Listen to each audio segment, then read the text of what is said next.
नमस्कार दोस्तों, स्वागत है आपका आपके ही परिवार देयर एस्पिरेंट यूट्यूब चैनल में।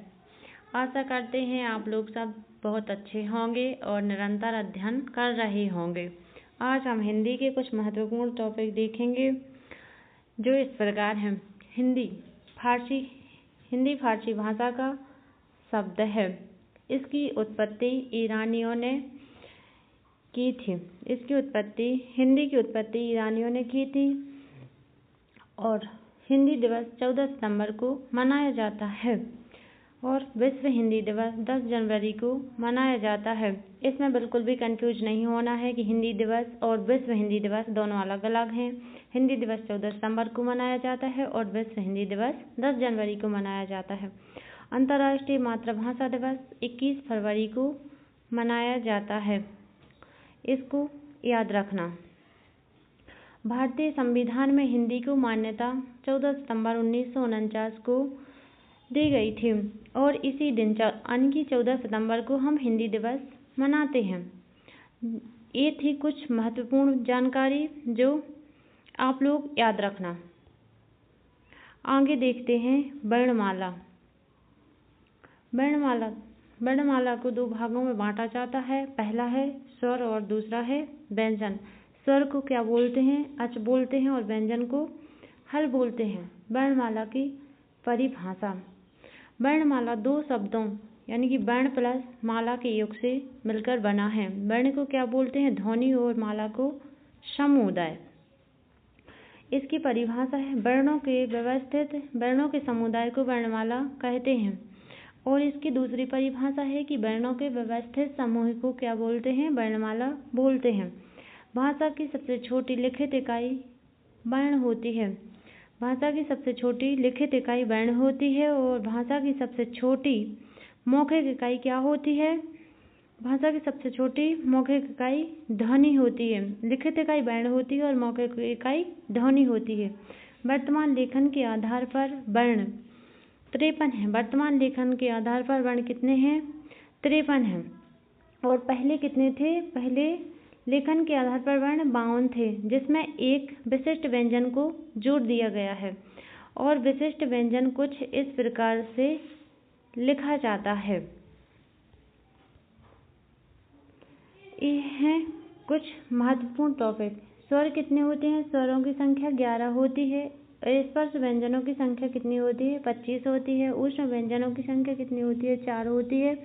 अंतःस्थ व्यंजनों की संख्या 4 होती है। संयुक्त व्यंजनों की संख्या 4 होती है। द्विगुण व्यंजन 2 होते हैं। अयोग बाह्य 2 होते हैं और एक विशिष्ट व्यंजन होता है जो कि अभी जोड़ा गया है, जो कुछ इस प्रकार से लिखा जाता है। और टोटल कुल इनको मिलाकर कितने हो गए? 53 वर्ण हो गए। कामता प्रसाद गुरु के अनुसार वर्ण कितने होते हैं? 43 होते हैं। और उच्चारण के आधार पर वर्ण कितने होते हैं? 45 होते हैं। ये दोनों अलग अलग टॉपिक हैं कि कामता प्रसाद गुरु के अनुसार 43 होते हैं, ये अलग है, और उच्चारण के आधार पर 45 होते हैं। इनको याद रखना। स्वर को क्या बोलते हैं? अच बोलते हैं। जिन वर्णों का इन स्वर की परिभाषा है, जिन वर्णों का उच्चारण स्वतंत्र रूप से होता है उन्हें स्वर कहते हैं। और स्वरों की संख्या कितनी होती है? 13। अभी हमने जो 11 बताया था, अगर क्वेश्चन ऐसा आए कि स्वर कितने होते हैं तो हमें कितने बताना है? 11 बताना है। और अगर क्वेश्चन में ऐसा आए कि कुल स्वर कितने होते हैं तो हमें 13 बताना है। ठीक है।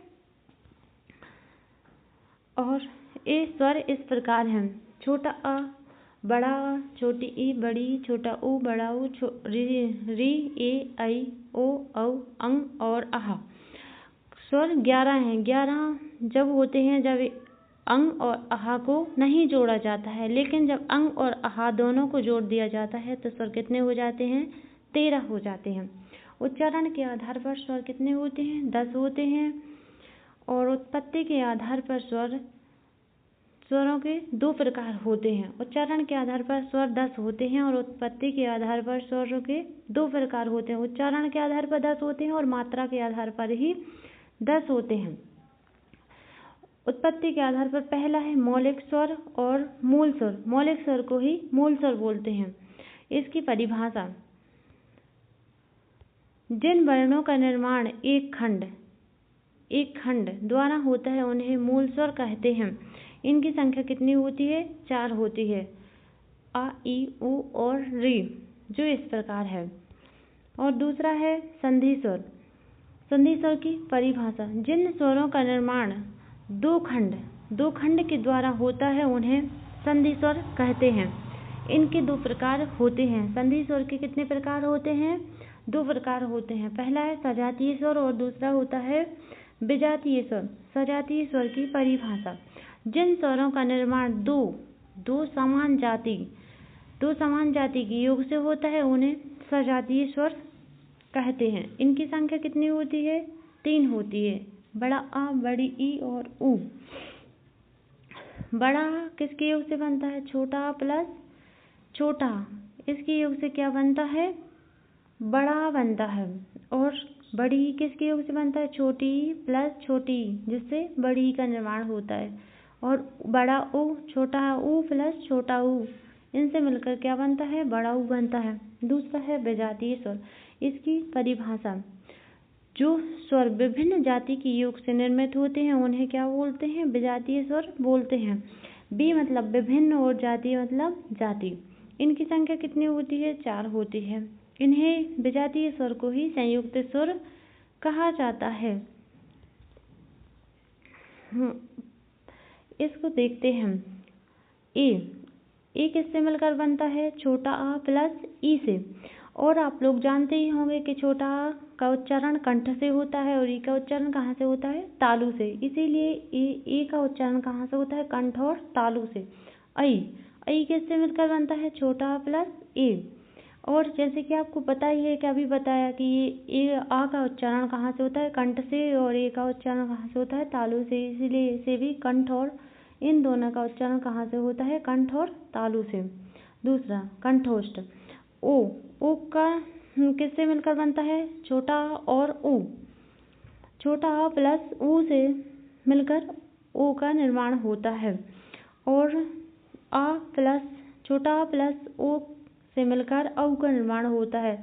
और इन दोनों का उच्चारण कहाँ से होता है? कंठ और ओष्ठ से। इसको हमेशा याद रखना। हिंदी में मात्रा के आधार पर स्वर 3 प्रकार के होते हैं। हिंदी में मात्रा के आधार पर स्वर कितने प्रकार के होते हैं? 3 प्रकार के होते हैं। पहला है प्लुप्त स्वर, इसे एक मात्रिक स्वर बोलते हैं। और दूसरा है दीर्घ स्वर, इसे ही गुरु स्वर और द्विमात्रिक स्वर कहते हैं। और तीसरा है प्लुप्त स्वर, इसे ही त्रिमात्रिक स्वर कहते हैं। पहला लघु स्वर, एक मात्रिक स्वर। इसमें इनकी संख्या कितनी होती है? 4। छोटा आ, छोटी ई, छोटा ऊ और ऋ। दूसरा है गुरु और दीर्घ स्वर। इनकी संख्या कितनी होती है? 7। बड़ा आ, बड़ी ई, बड़ा ऊ, ए, ऐ, ओ और औ। और प्लुप्त स्वर एक 3 मात्रा की एक ध्वनि होती है, जैसे ओम। इसे मात्रा के आधार पर स्वर को ही क्या बोलते हैं? कालमान के आधार पर भी बोल सकते हैं। कुल स्वरों के 3 प्रकार होते हैं। कुल स्वरों के कितने प्रकार होते हैं? 3 प्रकार होते हैं। पहला है हास्य स्वर। हास्य स्वर की परिभाषा, जिन स्वरों का उच्चारण करते समय कम समय लगता है उन्हें हास्य स्वर कहते हैं। जिन स्वरों का उच्चारण करते समय क्या होता है? कम से कम समय लगता है, उन्हें हास्य स्वर कहते हैं। इनकी संख्या कितनी होती है? 4 होती है, जो इस प्रकार है: छोटा, छोटी, छोटा ऊ और ऋ। दूसरा है दीर्घ स्वर। दीर्घ स्वर की परिभाषा, जिन स्वरों के उच्चारण में हास्य स्वरों की अपेक्षा अधिक समय लगता है उन्हें क्या बोलते हैं? दीर्घ स्वर कहते हैं। इनकी संख्या कितनी होती है? 7 होती है, जो इस प्रकार है: बड़ा आ, बड़ी ई, बड़ा ऊ, ए, ऐ, ओ और औ। ठीक है। और तीसरा है प्लुप्त स्वर। जिन स्वरों का उच्चारण हास्य और दीर्घ दोनों की अपेक्षा अधिक समय लगता है उन्हें क्या बोलते हैं? प्लुप्त स्वर कहते हैं। जैसे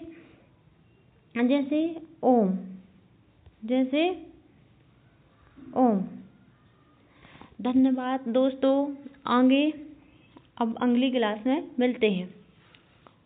और रिवीजन करके ज़रूर आना।